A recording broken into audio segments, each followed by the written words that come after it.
ইরানের উত্তরাঞ্চলের পাহাড়ি মানুষরা কিভাবে জীবনযাপন করে চলুন দেখা যাক এই পাহাড়ি অঞ্চলের একটি সাধারণ পরিবারের গল্প। খোলা আকাশের নিচে চা তৈরি করা থেকে শুরু করে নিজের হাতে খাবার তৈরি করা সবকিছুতেই রয়েছে পাহাড়ের চমৎকার ঘ্রাণ আর শান্তির ছোঁয়া। এই সিমসাম জীবনযাপন যেন আমাদের মনে করিয়ে দেয় প্রকৃতির কাছে ফিরে যাওয়ার আসল গল্প। প্রিয় দর্শক, সকালবেলা ঘুম থেকে উঠে বিছানা গুছানো দিয়ে শুরু করা হয় তাদের সকালের প্রথম কাজ। এরপরে চলে যায় হাত মুখ ধোয়ার জন্য। দেখুন তাদের পানির ট্যাপ কিরকমের, এক এক অঞ্চলের এক এক ধরনের ভিন্নতা। তাছাড়া এই পানি সোজা পাহাড়ি ঝর্ণা থেকে আসে।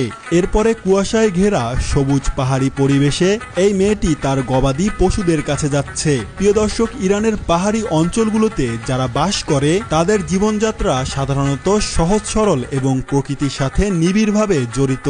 তারা মূলত কৃষি, পশুপালন আর ঐতিহাসিক হস্তশিল্পের উপর নির্ভর করে তাদের জীবিকা চালায়। দেখতে পাচ্ছেন ইরানি মেয়েদের এই রূপ সৌন্দর্য ধরে রাখার জন্য পাহাড়ি এই ফলগুলো দিয়ে চা তৈরি করে খাবে। আসলে পাহাড়ি মানুষগুলো প্রকৃতির খুব কাছাকাছি থাকে, এর জন্যই তাদের রূপ সৌন্দর্য এত বেশি। এখন চা রান্না করার জন্য কিছু লাকড়ি দিয়ে আগুন জ্বালানো হয়, তারপরে একটি কেটলিতে সেই পাহাড়ি ফলগুলো দিয়ে চা তৈরি করা হবে।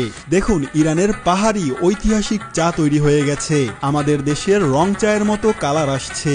সকালবেলা তাদের এই এক কাপ চা দিয়েই দিন শুরু হয়। আসলেই দৃশ্যটা অনেক মনোমুগ্ধকর।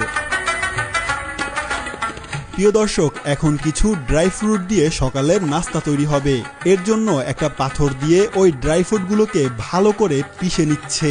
দেখুন একেবারে ব্লেন্ডার করে নেওয়ার মতো পিষে নেওয়া হলো। এরপরে সেখানে কিছু মশলা এবং পাহাড়ি অরিজিনাল কালো মধু দিয়ে দেয়।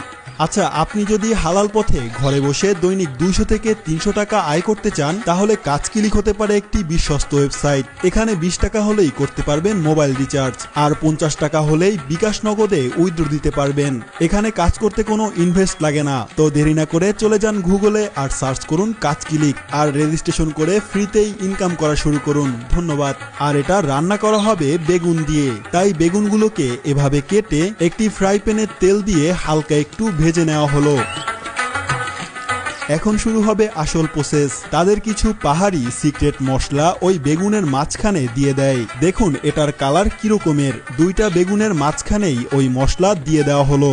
এরপরে সেগুলো আবার ফ্রাই প্যানের মধ্যে দিয়ে ভালো করে রান্না করে নিল। প্রিয় দর্শক, দেখুন এগুলো কিরকমের রান্না হয়েছে। দেখতে একটু অন্যরকমের, কিন্তু খেতে মনে হয় আসলেই অনেক মজা হবে। অল্প কিছু ভাত দিয়ে সকালের এই